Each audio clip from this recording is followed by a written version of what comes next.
17 နာရီ15ပေါ့17နာရီ15နီးပါးရှိတယ်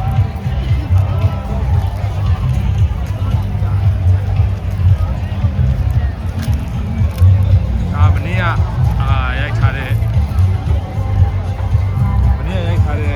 ကနေခင်းကရိုက်ထားတဲ့ဗီဒီယိုလေးကိုဒါညဘက်အခြေအနေကိုရိုက်ပြ